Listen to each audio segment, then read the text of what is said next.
Hi guys, it's going to be a very quick one.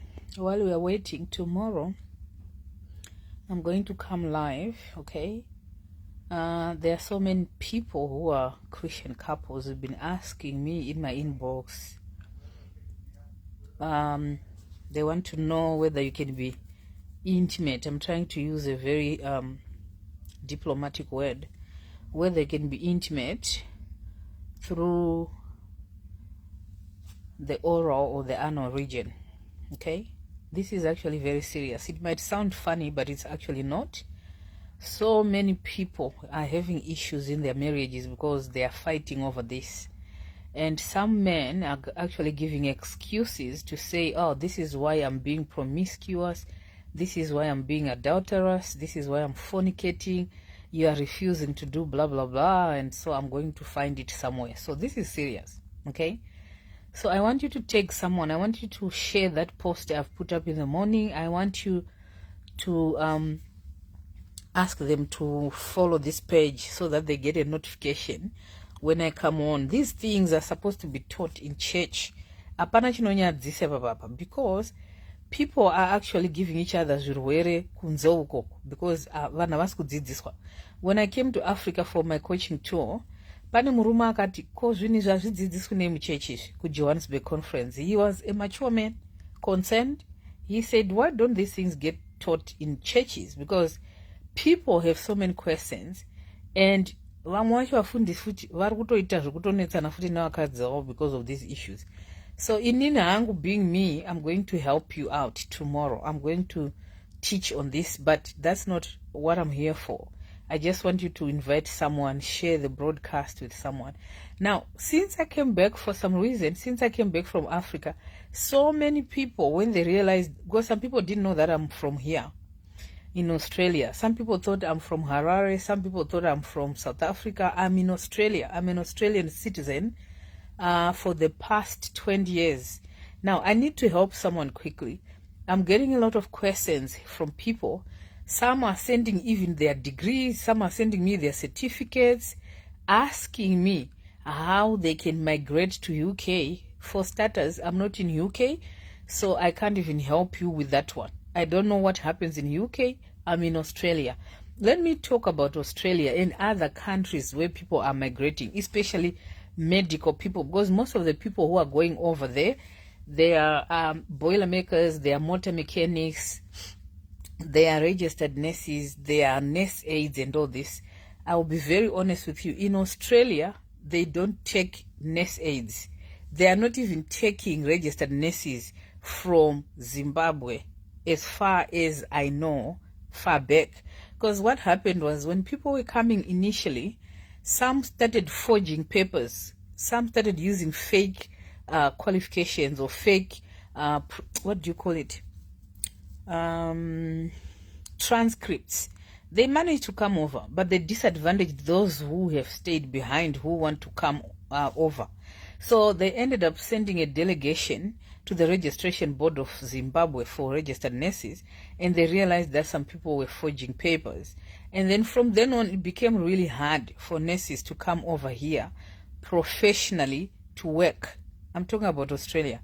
So even the nurses who came over here that I personally know, who are friends to me, who came after that scandal, they haven't managed to work as nurses. Initially, they were doing bridging courses for you to begin to practice. When I came here as a registered nurse, I was a senior intensive care nurse. But when I came over here, I did not need to go through any kind of training. I had just in-house training, what they call, it's like a workshop. It's like a little course through where you do learn under supervision, but on the, not learning, but just trying to figure out. It's like you are being mentored or you are being precepted by someone who works here already. So that period went past. Thank you, CJ. I love you, my daughter. I love you, my sister. She's just, I love her. So after that period, when things were getting harder and harder in Zimbabwe, people were doing anything possible.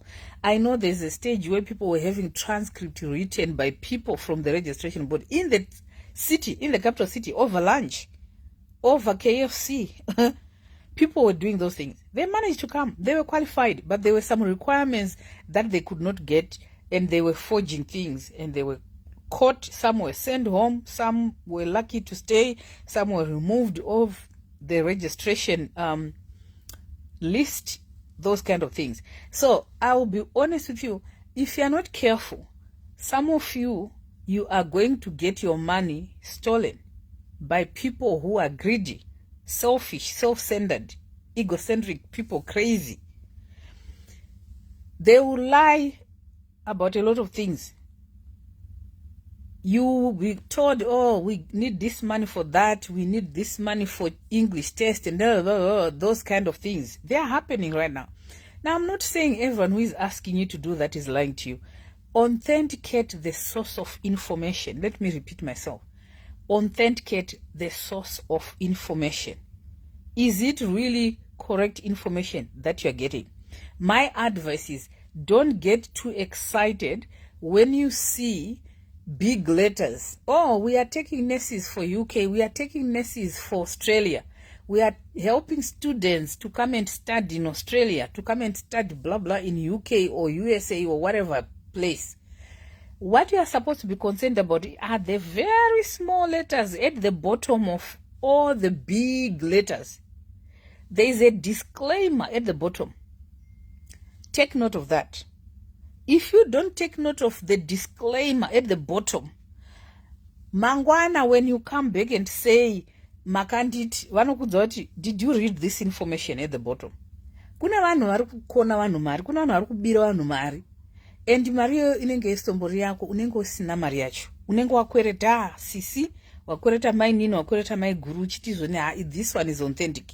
Only to be told kuti chirungu chawakanyora, wanyora futi, uchiudzwa kuti tinokudzorera. Ma-immigration papers akazoramba, ukati chindidzorera mari yangu yechirungu, vanokudza kuti hatichazokudzorera. Only if you were successfully gonna come over here. Apa iwo wakwereta mazimari uchifuera chirungu, wakwereta mari uchitrainwa kuchirungu, kakosi kechirungu ikako, usina kuverenga the small letters at the bottom of your contract or whatever you call it. Moyo wangu uri kurwadza because I see a lot of scandals happening on Facebook, on Instagram, on Twitter, inbox, WhatsApp, emails. Vanhu vari kuchema mufunge mari inorwadza, and mari yacho havana. Everyone wants to run away from this poverty-stricken country. But do it the right way. Authenticate the information. There is always a correct website. If you really take note and check what is going on there, there is always correct information. Yaunowana. Zvitori nane kuti authenticate that information than to rush on the scene. Wozotanga kuzwa kuti pauchazoya kunoku hetozodaiso wauya kunoku kwacho, maybe wauya wotanga kuzwa mabecause, wotanga kuzwa mamwe mastories ekuti mari inopera kana kuti unenge uchirarama kuita kunge rombe rekupedzesera. I have rescued a lot of people who came here, talking about Australia, who came here vasina kuverenga the disclaimer at the bottom. Vanhu vakusuffer. There is a certain group of people, I will not mention what sort of area of expertise they were, but there's a certain team of people vakaudzwa uyai kunoku, life is like heaven on earth, blah blah blah blah blah. Vabva vagurupana kubasa kwavo, vakauya vari group. Varume vavo vabva vanzi amapepa atoitika chiuyai nevakadzi. 4 families, I kid you not. These people, they did not know each other personally like that. Varume vavo ndo vaishanda vega. Vaishanda vese back home in, it wasn't in Zimbabwe, it was in South Africa. So vaishanda vese pasame company. Vakauya kunoku vedu vega, itai research, vakapuwa a 4-bedroomed apartment. One, like each one of them, they had at least maybe 3 kids. 4-bedroomed apartment. House. Imba ine bedrooms 4. Ine dining yacho yanga iri mudhuze kuside kitchen. Just 1 living room. Vakadzi vangani 4 vasingazivani vatanga kusangana pa-airport. Vana maybe I would say safely probably combined, pamwe vana vaisvika kana kuti kuma for all the 4 families. Pamwe vana vaitosvika kuma 10, 12. Can you imagine what was happening? Kitchen 1. Because hauna kuverenga zviri pazasi. Hazvina kutora time wakatanga kutosorana. Izvo havachataudzani so, as I'm telling you. Havachataudzana izvozvi because of the experience that they had. Nenyaya yekusaverenga nekunzwisisa, because dai vanhu ava vakaverenga vakanzwisisa ka. Varume vaifanira kutanga vauya. Varume vauya votanga vaita settled, voita angered, vapedza, then mumwe naumwe obuda. It was good for them kuti vari 4 handiti vogara home 4-bedroomed house. Varume havana basa nezvakawanda. Then vasettled vane mari dzekugadzira mapepa nechichi nemari. Imari dzinenge dzakoletwa dzese dzedzo tuturututu nevana mosvika kunoku. And for your own information, zvimwe zvamusingaudi, if you are not a citizen or a permanent resident of these countries, I don't know about the other countries, now I'm talking about Australia, mwana wako ari kuenda kuchikoro anotreatwa se-international student. And each child can be charged, I don't want to make up stories, but it can be charged, mwana wega wega might be charged maybe 6,000 per semester or 7 or 11, depending kuchikoro chakaita sei. Unewana kupi? Iwo hausati wakushanda. Murume wako paanouya anenge achipuwa kana minimum wage, because depending ne experience yake, they take advantage of your ignorance. Kana ari mukadzi wari kushanda murume asingashandi, it makes no difference. Vamwe vanoya kunoku vachifunga kuti ndikashanda 5 years ndodzokera mushanda. Guys, do you want me to teach this better? Mwa wangu uri kurwadza mfunga. Hey, you are right. CJ is saying 6,000 to 10,000. Mwana one primary school kid. Imimi baba vari kuhora maybe 1.5 take home per fortnight. Unaiwana kupi Mario? Uchada rent kuno inodhura guys. Chikafu chinodhura. Money doesn't grow on trees here. And kumusha vanhu vakangoziva kuti masimu kamasvika kunoku, vana sekuru vakutonetsa, vana baba vakutonetsa, vakutoda mari. You need to communicate effectively and work together as a team. Guys, do you want me to come back and teach this properly? Because ndangorwadziwa wangu, I'm just resting now. Ndarwadziwa moyo wangu kuti vanhu vari kuchema mufunge, vanhu vari kubirwa mari mufunge. And I think when people saw me back home, vanhu vari kufunga kuti anyone can help, because I'm experiencing this. I'm just assuming that I'm not the only one who experience this kind of thing. Remember, I was in Africa for what? 1 month. People asking me, saka zvamauya kunoku kucoaching yacho iyo iyi, saka muri kubatsira futi vanhu here to go overseas. Dai ndandiri tsotsi ndakatotora mari dzevanhu. Unondoonera kupi? I had not been in Africa for, like as in Zimbabwe for 10 years. Unonditsvaga kupi kwaunondiona? Uchiti uri kutsvaga ani? Ndoko kubloka everywhere. Ndodya mari. Unonditsvaga kupi? Ndodya mari. Wosara wachizhamba. Ndingaenda ndakatuta mari dzevanhu. Ndakaita ma-appointments nevanhu kana kuita chikosi chikunyepa. Ndotuta mari dzevanhu ndouya kuno. But inini hangu, you know kuti I love you, another chance nation. My heart is for you. And I'm supposed to be here to tell you the truth. Ndikakuudza kuti vanhu vaichema kuda kubhuka ma-appointment. Ndichitaura kuti I don't do those things. Munhu ototsamwa asi ndiri kutora kuseva. Ndikakunyepera kuti I do that. Ndipe mari dzenyu ndinokuregistra because I'm on the ground. I can be your agent. I'll be dealing with the solicitors. I'll be dealing with blah blah blah. I know how things work. I've been in Australia for 20 years. Blah blah blah. Ndokudyira mari zvobatsirei. Munoziva kuti kunzoko kuno vanhu vasina moyo. Do you understand that? Kune vanhu vasina kana hanya nazvo izvo. Kuna vana kakara kununa hudya kamwe. Havana kana conscience. Anotokutaurira kuti izvoni ndiri kubudirira, ndiri kudaiso kukudadira, asi ari kukushandisa mari yako iwoyo yawakamupa uchinzi register. Waregister wozonzi chinyora chirungu. Wanyora chirungu chiya wozodzwa kuti wafoira. Wafoira wonzi izvoni read the small letters on your contract, handisi kukupa mari yako back. Otonyatsoenda kubanki kuno withdraw mari yako, kutenga zimota. Otoenda kubanki kuno withdraw mari yako iwewe, kuvaka zimansion. They are doing that. People are very cruel out there. Iwo unosara wachichema, wakanga wakaudzwa kuti izvoni mari yako uchazo.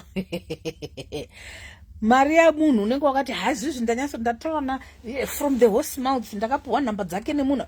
There are so many people, including my own relatives, that I have told, guys, be careful. Because I care. Be careful, guys. Know what you are dealing with before you start dealing with it. Munorowa beg, guys, ramusina futi. vanhu vari kutambura. Bvunzai inini ndakange ndiri kuSouth Africa. I know how people are suffering there. Musafunga kuti munhu ari kuSouth akaenda kuSouth zvinongoreva kuti paakaenda akangoenda akasvika akawana basa or something. Vamwe ngari chavakaenda vari kungoita mapeace job kumhanya chete. Vakaenda apa vakadai so kufuka mhino idzi nehuma idzi kurohwa nezuva. Akanzi pari kudiwa garden boy ato garden boy. Pakanzi pari kudiwa dhaka boy dhaka boy. Pakanzi pari kudiwa rufa ato rufa. Pakanzi pari kudiwa munhu anoita zvesealing ato sealing person. Pakanzi pari kudiwa munhu anoita electricity staff ato. Anything goes, putting themselves at risk, doing jobs that they never trained. Asi vane madegree avo nemadiploma avo nechi whatever you think. Vari kusafa vanhu and chabuda hapana. When I met some of the Zimbabweans that I used to know before, people that I used to look up to, vanhu vandaitochiwawo ndichitoadmire. Hey, when I grow up, I want to be like James or Jackie. Right now, ndakavaona vanhu ivavo nemaziso anga handidi kuzwa nemunhu. Some of them, I met them in person. Pandaita conference. Hama dzangu people are suffering. My heart broke. And when I was praying for breakthroughs for them, it was from the bottom of my heart. I was so hurt. Unoziva kuti munhu aisiti haafambi netsoka so. Munhu aiita zvese aritoriye munhu aitarisirwa nedzinza rese. Ukaona kutadza kubhadhara 350 rand or rands, whatever you call it. Kutotambura kutsvaga mari yokutoishaya chaiko kutoshaya zvokuti ukandoda kuvhistira nokudziva kuti iwe are you sure kuti uda kundivhistira? Una sure toda kuyamba kwangu iwe? Are you serious? You see, it has gotten to that point. Then iwe woseva kamari kako veduwe. Woseva were kamari kako. Remember, the reason why I came to South Africa as well is I had a vision. Like last year, I had a vision. Some of you did not know what triggered all this. I had a vision last year. Okay, and God showed me a certain Zimbabwean lady akanga ataura neshamwari yake kuti ari kuenda kupi kuSouth Africa. Abvumirana kuti he ndiri kuenda kuSouth Africa, tiri kudai tosangana pakati kana wasvika pakati wondifonera wadai so. When she got there, munhu aifanirwa kumupika anga asipo. Do you understand what I'm saying? Blocked everything. Munhu wekuziya. And this lady in my vision ended up being taken in by a certain stranger, like as in a family asingatombozivi, and she got abused there. It was as if I'm living part of that dream God showed me. My heart was bleeding. My heart sank when I saw that. And I told myself, I'm going to sacrifice. I am going to go there urgently, as a matter of urgency. Do the best I can, help some. Because for your own information, I have a lot of clients there. South Africa, especially Joburg, Cape Town, Pretoria. I have a lot of clients there. Vana, they are being promiscuous. Vana vari kutiza vachibuda mumba vachienda, vamwe vari kubuda nepamahwindo. Some are doing drugs. Vabereka vatozvizivi. Ndinozofind out because I obviously, as a professional, I have a way of finding out that information. Why? Vabereki vari kunetsana mumba vana vachiona nenyaya yenhamo, mari hadzisi kukwana.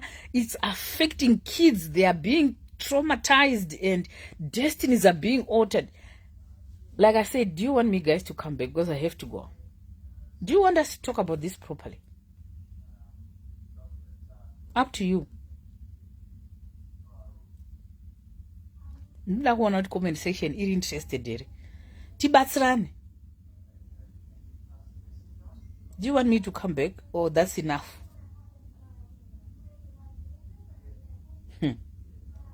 Zvirukuitika.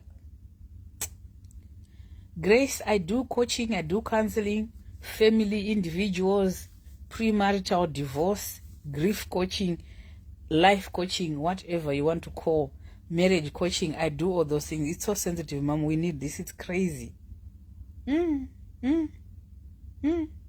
Guys. Yeah. Munoziva soka nhamo even vanhu vari handine zvinhu zvakawanda zvandoda kutokubatsira nazvo. Even vamwe vanhu vari kudanana nevamwe vanhu vachinzi Migrating Overseas. Ndakaona umwe munhu achifenda musuna achinzi wada kurorwa nemurungu here kana usina murungu receive. Munomboziva nhamo iri kuona vanhu vakarorwa nevarungu here? Hamuizivi. I was talking to one of them just 2 days ago. umwe murungu avatombokone. There are a few who are very considerate. A lot of them vanotokuona kuita kunge sekuti uri chituta guys, ndoziva zvandoto ina handitauri ngano kaini. Ndine macoaching and macounseling andichakupai. Handiti zvengano ini. Kunzi unoda murungu here? Murungu anoshamisirei imimi nai? Why are you so shallow? Why are you so shallow? Ungafenda nokuti wanzi unoda murungu here? Zvinotongokudza kuti wacho ari kukuprofita izvozvo wacho anotodawo mental assessment chaiyo. Ungafenda nokunzi hanzi saka wakuda murungu here? Chichani hangu kuona video yacho yese because ndakanoti handina nguva yekuona zvinhu zvakadai so. I'm not here to down talk any person, but probably it's lack of information, lack of mental intelligence or ignorance. Dziri kuita kuti even vari kukuprofita vachiti unoda murungu here uchifenda uri kufunga kuti murungu anoshamisa strike. And even the person kungomenshena chito kuti hanzi unoda murungu here zvinotaratidza how shallow your pastor is, your prophet is, because already they are seeing kuti munhu mutema is inferior. What the heck is that? Ndakakudzira dharaina handisi pastor wakupata-pata ka, handisi pastor wakupatati. No, that's not me. I'm not a patati kind of pastor. No, forget it. If you are here on another chance page, your life has to change. Your life has to be transformed. You got to grow wisdom here. You got to grow psychological intelligence here. You need to use the God-given kind of knowledge that you use, you apply and becomes power. Pana patiti zvekupata-pata murunzo zvekuti unochema kuti kudonha pasi kufenda unge uchaita zvimwe kuti hanzi nonsense. Time to play church is over. We need to equip the children of God. The fivefold ministry was put there by God for the equipping of the saints, including myself as a minister, including you as a minister. Kudaro wana murungu hamusi kuvaziva vanhuwo, handiti hamusi kuvaziva. Endaika muchandidzoka muchindiudza, fendai muchienda ikoko muchiti tiwane mapepa. Kuna vamwe vanhu vakabuda pama-TV kunoku, kuna vamwe vanhu vari kuchema izvozvi. Reputation is on stake now. You don't know these people, they don't love us. Ndiri kutaura chokwadi, they love what you give. Kuna vanhu vari kuroorwa nevarungu vouya kuzoita macarers kunoku, kusvika chiharahwa chisisina kana kubhekina fasoko. Chaakudonha maganda, munoziva vanokwatanuka ka? Chaakuti chikarara mumagumbeze munofuma mune marara, munomuka muchiguma. Jeki ndiri kutaura chokwadi, munomuka muchienda kunozunza mashitsi kunze uko, mumagumbeze makazara marara ari kubva pamunhu. Those people vakati vanonhuhwa futi vamwe wacho zvakaoma. Unotongomukisa kapa uri kufana nyota makumbo ari mumvura. Vazhinji vacho ndo vane tuzvipenzura itotuti. Ndotozviziva because ndokubasa kwangu ka. Ndoziva ndobasa kwangu. Kana kakanyura mudumbu kudhara, zidumbu rakarembera kusvika muzvidya umu. Muchifana nyota makumbo ari mumvura futi. Apa uri kutambudzwa. Woti ukufirei? Woti unofirei? Apasisina kana handi munomboti hanzi kadora akatoripo. Kapuri pade paine kaburi. Kaburi kanoratidza kuti pane chaimbofanira kunge chiri apa.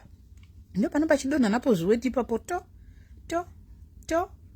motopfeka mapedzi mai mwana mopfekedzana mapedzi ikoko. Anyway, ndakutaurisa hangu, but ndodzoka here ndinyatsokubatisai.com. ndodzoka here inini manje anomaziva kuti handitauri ndichisisa.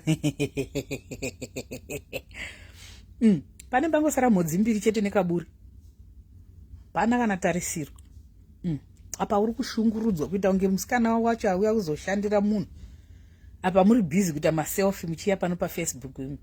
Misisi murungu kufenda, munhu mukuru kufendera kuti inzoni hanzi imi kugara wega zviri nani. Anyway, ndiudzei, ndoda kuisa post yakanzi ndodzoka here. Right, kana muda kundidzoka moti yes dzoka gradis gire. Kubva kwandakabva kuAfrica izvozvi zvika pane zvachinja so, pane zvandichinjira so, haish, pane zvatongondichinjira so.